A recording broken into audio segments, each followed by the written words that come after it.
Hey everybody, today is September 15th, 2020, and I'm going to give you a quick update on what's going on in my garden. We're going to start on the outside of the garden, so I can show you some of the habanero plants that are starting to ripen up. I still have some green ones on here as well, but you see a couple here in the yellow phase. As they ripen up into the orange phase, they look really good. I just need to find a recipe to utilize these things. My red and yellow bell peppers are finally taking color, and they look amazing. Inside here is a late attempt at planting some watermelons. Now the plant itself did grow really well.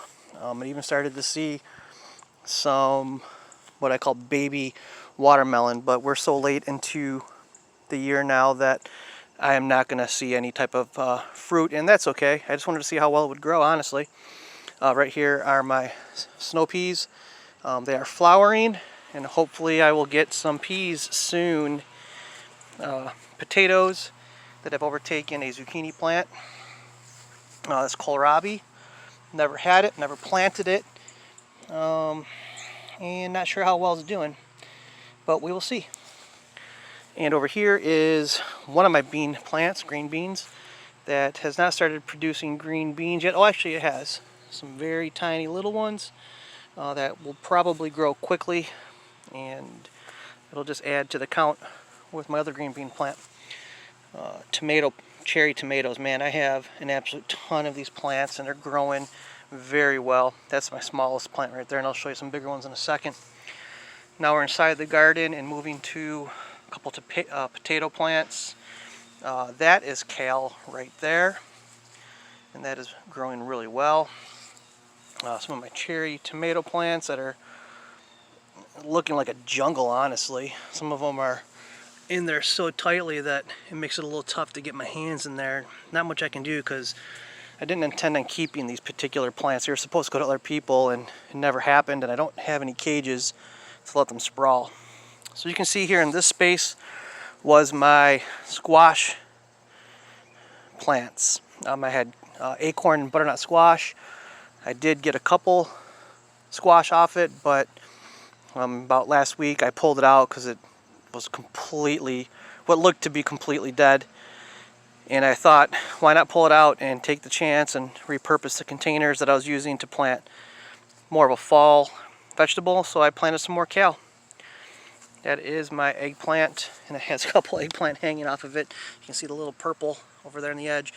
I did harvest a few eggplant, but they never got to what I would consider normal size. More cherry tomatoes.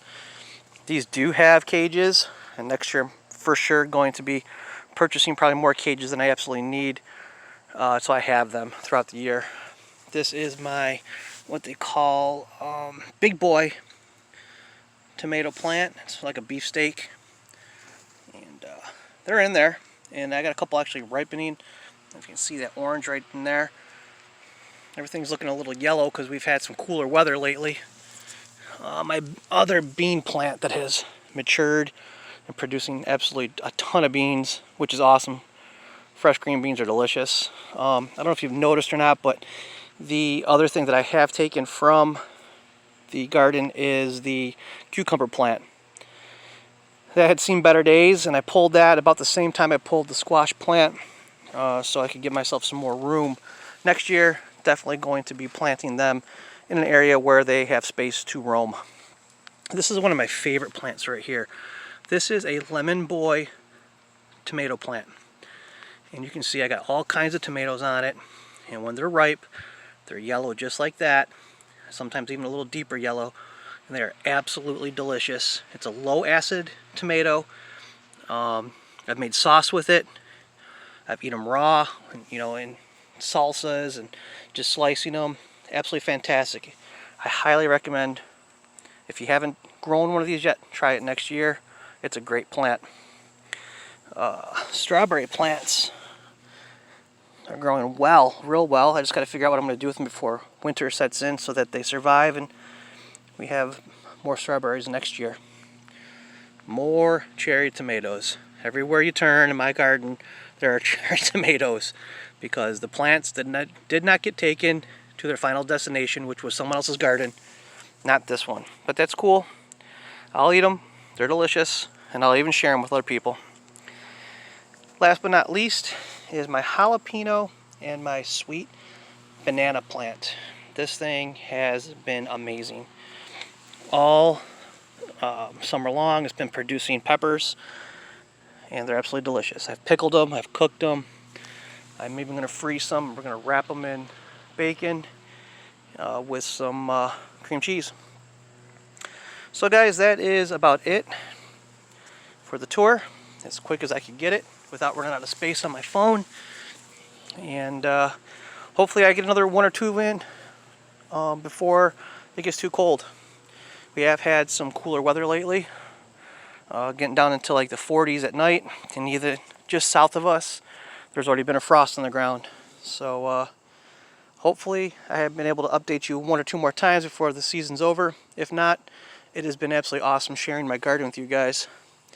And I have no idea if anybody's learned anything or got any ideas, but keep in mind this is a complete container garden.